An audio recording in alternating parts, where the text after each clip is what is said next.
Selamat hari Minggu dan salam sehat saudaraku yang terkasih dimanapun Anda berada. Kasih karunia dan damai sejahtera dari Allah Bapa kita dan dari anaknya Tuhan Yesus Kristus, itulah yang mengawali dan menyertai hati saudara-saudara sekalian.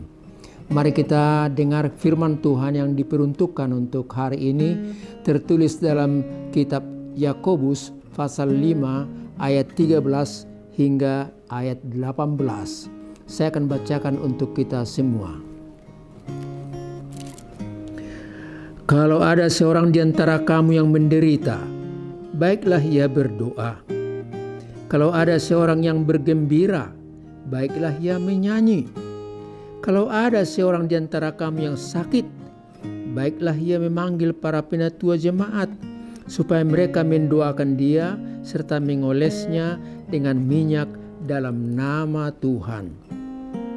Dan doa yang lahir dari iman akan menyelamatkan orang sakit itu, dan Tuhan akan membangunkan dia.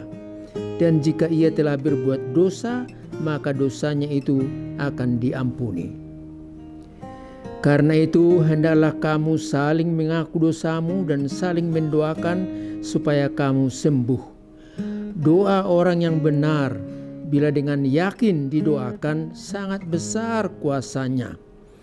Elia adalah manusia biasa sama seperti kita, dan ia telah bersungguh-sungguh berdoa supaya hujan jangan turun, dan hujan pun tidak turun di bumi selama 3 tahun dan 6 bulan.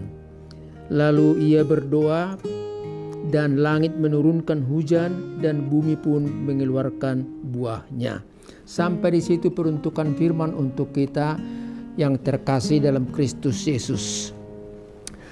Hari ini atau minggu ini disebut Minggu Rogate. Rogate itu mengajak kita untuk berdoa dan bersyukur kepada Tuhan.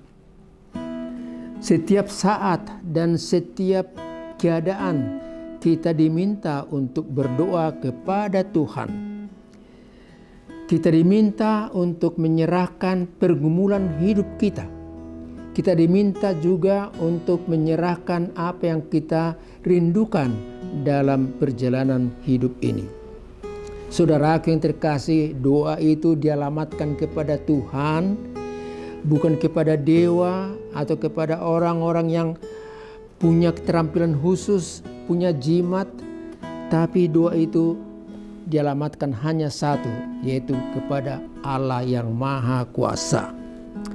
Saudara, doa itu disebut nafas hidup. Artinya, seseorang yang hidup pasti dia bernapas. Dan kalau tidak bernapas lagi berarti dia mati. Ibarat orang yang mati tenggelam di dasar laut atau sungai karena paru-parunya sudah penuh dengan air, tidak bisa bernapas lagi dan dia mati. Doa adalah napas hidup. Berdoa berarti kita masih hidup. Doa itu nafas iman. Iman itu artinya percaya kepada Tuhan. Jadi hanya orang yang percaya, yang sungguh-sungguh percayalah, yang tekun dan rajin berdoa. Sebaliknya orang yang tidak peduli dengan Tuhan, yang hanya mengandalkan dirinya, jabatannya, harta kekayaannya, itu bagi dia doa itu tidak penting. Saudaraku yang kekasih, marilah kita lihat Alkitab. Alkitab mengarahkan hati kita kepada Tuhan. Saya buatkan beberapa contoh. Yang pertama, Nabi Yeremia dalam Yeremia pasal 33 ayat yang ketiga, sebagaimana dalam epistel khotbah hari ini. Nabi Yeremia berkata atas petunjuk Tuhan, "Berserulah kepadaku, maka aku akan menjawab. Berserulah kepadaku, maka aku akan menjawab." Yang kedua, pemazmur juga mengajak kita untuk berdoa, karena yang mendengar doa kita itu adalah Tuhan yang hidup dan yang mampu berbuat untuk kita.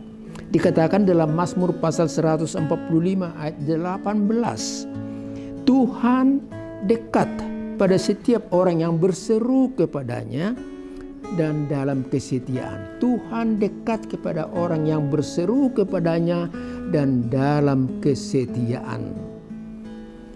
Tuhan memberikan yang perlu bagi kita semua. Tuhan juga menolong kita dalam perjalanan hidup ini. Yang percaya dan setia, itulah yang berdoa kepada Tuhan. Saudaraku yang kekasih, dengan demikian marilah kita lihat apa sih yang sebenarnya disampaikan oleh khotbah untuk kita pada kesempatan ini. Yang pertama, sampaikan kepada Tuhan apa yang kamu pergumulkan. Saya ulangi sekali lagi. Sampaikan kepada Tuhan apa yang engkau pergumulkan. Saudara, hidup tidak terlepas dari sakit dan sehat, senang dan susah. Dan firman Tuhan mengajak kita bagaimana kita bersikap saat susah ataupun saat senang. Saya bacakan ayat 13. Itu menjadi masukan bagi kita. Dikatakan dalam ayat tersebut, kalau ada seorang di antara kamu yang menderita, yang sakit, yang susah, yang tertekan, baiklah ia berdoa. Kalau ada seorang yang bergembira, mendapat rezeki, umur panjang, ulang tahun pernikahan, ulang tahun kehidupan, anak-anak berhasil dan lulus, baiklah ia bernyanyi. Jadi ada di situ dua kata ya yang mengajarkan kepada kita doa dan nyanyi. Saudara, derita dan gembira adalah bagian dari hidup ini. Hidup, sakit, menderita bukan kata akhir dari perjalanan hidup ini. Bukan kata akhir. Artinya masih ada jalan seterusnya. Dalam segala hal yang terjadi, kita perlu melakukan 3 hal. 3 hal yang dimaksud ialah TKP, istilah saya. TKP.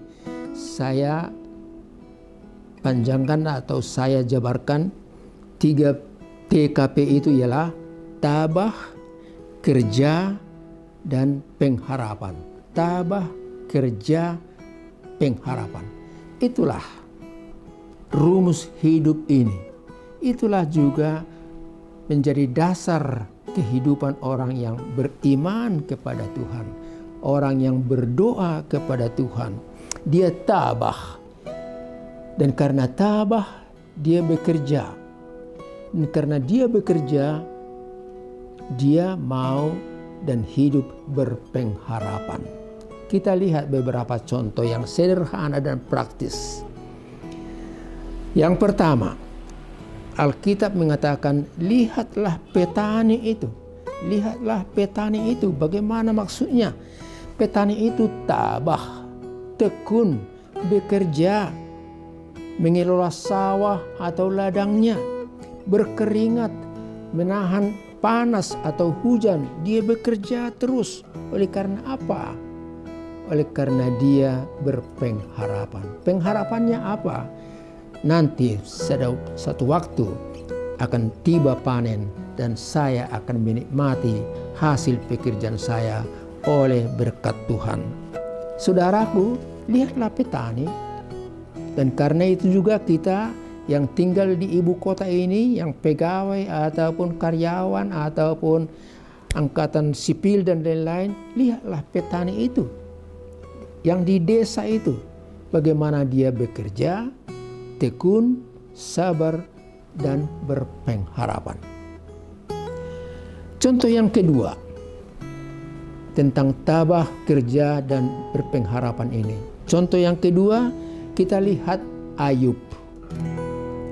Kita tahu Ayub pada awalnya hidupnya senang, kaya dia, punya keturunan, punya istri, Tapi satu ketika secara bertahap dia jatuh miskin, hartanya habis dijarah orang, anak-anaknya juga mati disambar petir, dan juga dia sakit keras. Bahkan istrinya juga berkata, ngapain lu selalu percaya kepada Tuhan kalau kamu mengalami hal seperti ini? Tapi apa yang dapat kita simak dari riwayat hidup Ayub itu? Dikatakan dalam pasal 5 ayat 11, janganlah kamu menolak didikan Tuhan, didikan yang maha kuasa. Janganlah kamu menolak didikan Tuhan. Jadi peristiwa yang dialami dalam hidupnya, dia lihat itu sebagai suatu didikan, tuntunan dari Tuhan untuk dia. Dan dia selanjutnya berkata, dengan telanjang aku lahir dari rahim ibuku, dan dengan telanjang juga nanti aku akan meninggalkan dunia ini untuk seterusnya. Oleh karena itu, Ayub tidak berdosa tatkala dia diterpa oleh ragam atau aneka macam penderitaan dan duka cita. Dan akhir hidupnya happy ending. Akhirnya juga dia mendapat anak, putra dan putri yang lebih bagus, yang lebih ganteng dan cantik daripada anaknya, putrinya yang dahulu yang telah meninggal dunia. Saudaraku yang kekasih, hiduplah dalam tabah, bekerjalah dengan sungguh-sungguh, dan hiduplah berpengharapan dalam Tuhan. Kita lihat contoh yang ketiga yang terakhir. Rasul Paulus berkata, karena kita telah dibenarkan oleh Yesus dan kita telah mempunyai hubungan yang baik dengan Allah Bapa di sorga, maka di dunia ini kita boleh bermegah dalam kesengsaraan kita. Dan karena kesengsaraan itu menimbulkan ketekunan, dan ketekunan itu menimbulkan tahan uji, dan tahan uji itu menimbulkan pengharapan. Itulah kata-kata yang terkait satu terhadap yang lainnya. Bermegah dalam kesengsaraan, tidak dikalahkan oleh penderitaan, tidak menangis melulu, dan karena itulah maka kita boleh tekun dalam hidup ini, kita boleh bekerja, dan oleh karena kita tekun maka kita tahan uji, approve. Ibarat mobil yang sudah diuji, mesin yang sudah diuji, baru diproduksi dan dipasarkan. Dan oleh karena itulah maka kita hidup berpengharapan. Look forward, di depan ada Tuhan yang memberikan yang lebih baik bagi Anda dan kita sekalian. Saudaraku yang kekasih, kita terpanggil dalam persekutuan ini, dalam gerejanya, kita harus saling memperhatikan, saling menolong, dan saling mendoakan. Saling memperhatikan, saling menolong, dan saling mendoakan. Yang sakit, kalau ada, janganlah ia menyendiri, jangan ia menyembunyikan sakitnya, dan janganlah ia berkata, sudahlah, biarlah aku mati, tidak ada gunanya lagi hidup. Jangan. Dikatakan dalam khotbah kita hari ini, kalau ada orang yang sakit, maka kamu yang sehat harus mengunjungi dia. Warga jemaat tidak boleh hanya memikirkan dirinya dan keluarganya. Warga jemaat tidak boleh egois, tidak peduli dengan orang lain.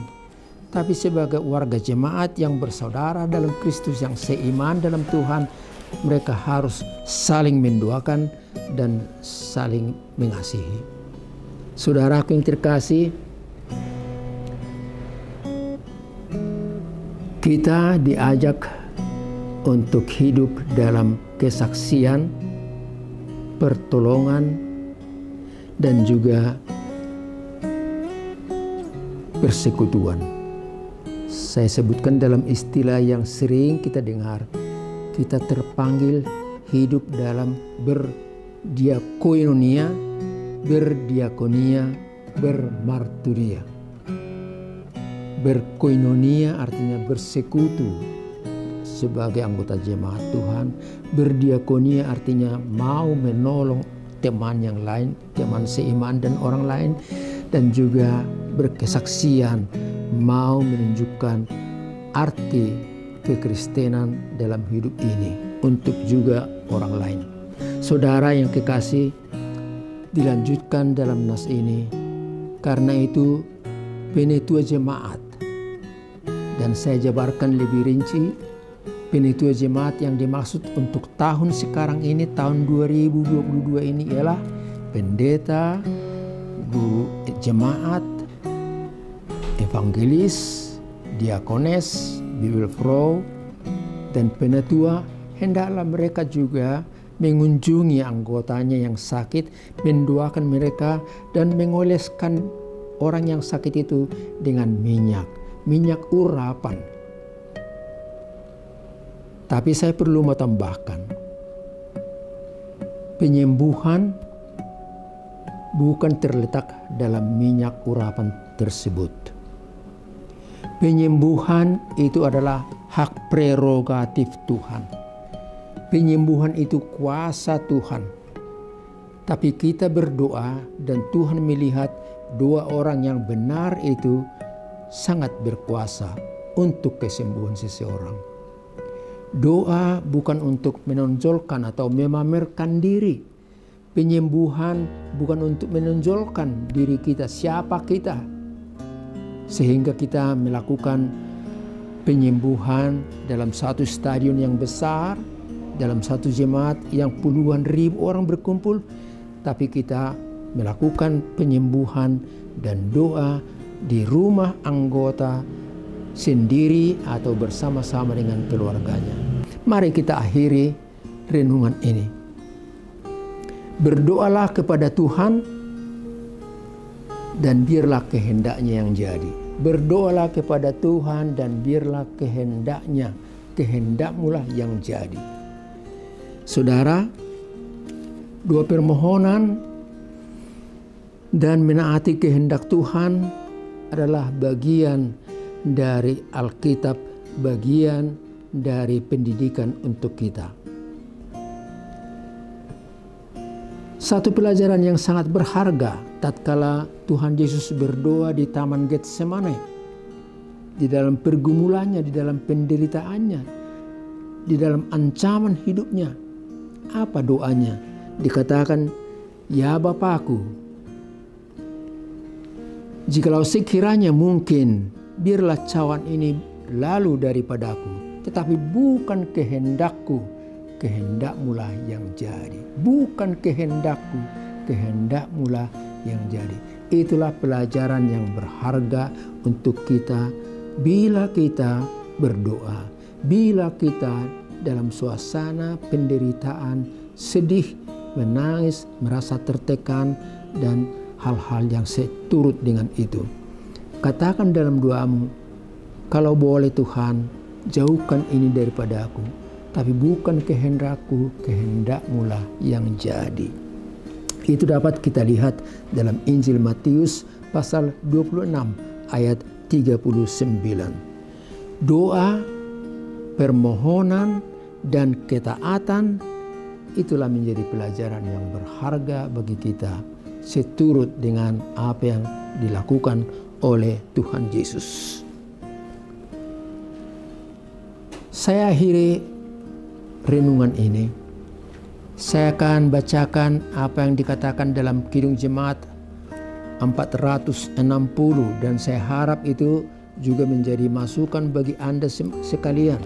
Kidung Jemaat 460, lagu yang mengajak kita untuk berdoa, tapi lagu juga yang mengingatkan kita untuk meniru Tuhan Yesus, taat kepada Tuhan.